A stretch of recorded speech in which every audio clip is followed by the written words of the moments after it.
प्रणाम प्रभु जी। हाँ जी, प्रणाम। बोलिए बोलिए। प्रभु जी, एक प्रसंग है कि जब नीलकंठ वर्णी जी स्वयं प्रकट भगवान ही हैं, हम्म। तो वह यहाँ पे आकर के फिर जब उन्होंने घर छोड़ दिया, उसके बाद उन्होंने सारे भारत के तीर्थों की, हर सरोवर की, हर जगह की इन्हें भ्रमण क्यों किया प्रभु जी? और 12,000 किलोमीटर पैदल चले उस हाँ जी। बचपन की अवस्था में। और किसी खास पर्व या खास त्योहार होता था, उस दौरान किसी खास मंदिर पे जाकर के उनकी यात्रा पूर्ण होती थी। हम्म, तो इस इनकी इनके विस्तृत भ्रमण का कारण क्या रहा? जब वो प्रकट भगवान ही है, उनको तो सब पता है कहाँ पे क्या हो रहा है जी। हम्म। देखो, इसमें बहुत सारी बातें हैं। कुछ मेन पॉइंट्स ऐसे हैं कि अपने आचरण से वो साधकों का मार्गदर्शन करते हैं। अब जो तपस्वी है उनको तप किस तरह से करते हैं ये सारा उनके जीवन से पता चलेगा,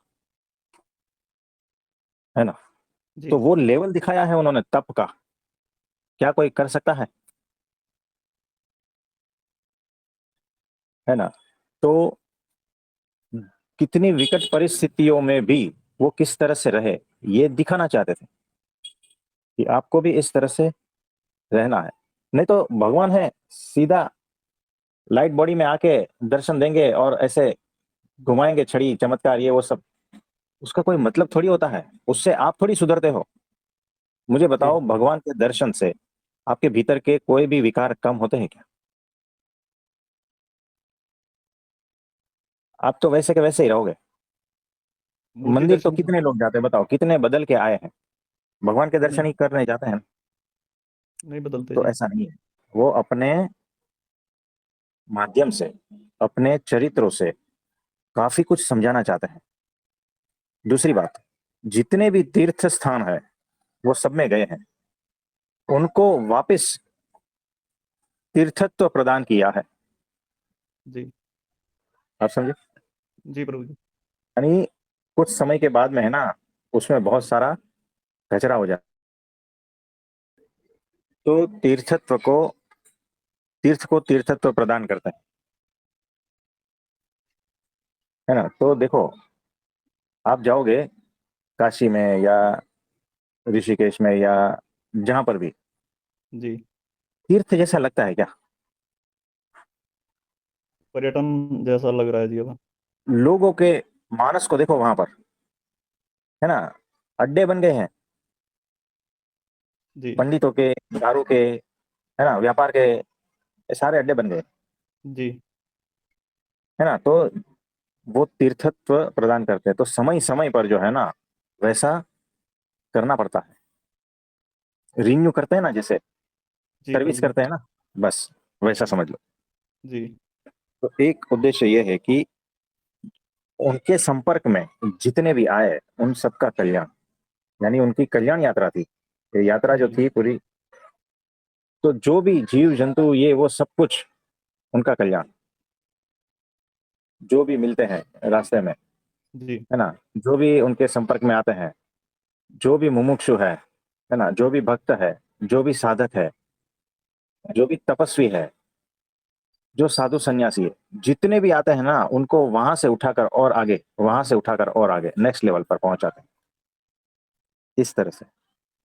जी प्रभु जी। तो ये था उनका पर्पस।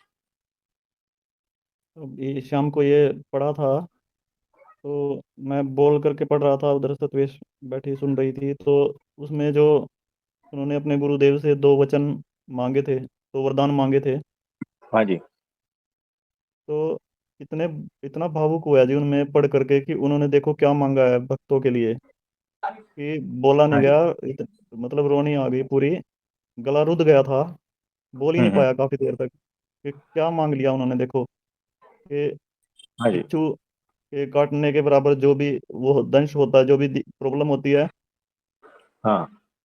भक्तों को, अगर भी वो उसकी बजाय मुझे प्राप्त हो जाए उसका दुख, हम्म। लेकिन मेरे भक्तों को ना हो। और हाँ। दूसरा भी, मेरे भक्त धन के अभाव में बिल्कुल ना बने, और मैं बेशक भिखारी हूँ और कुछ भी हूँ, ये मतलब इस टाइप की वरदान मांग रहे थे। हम्म।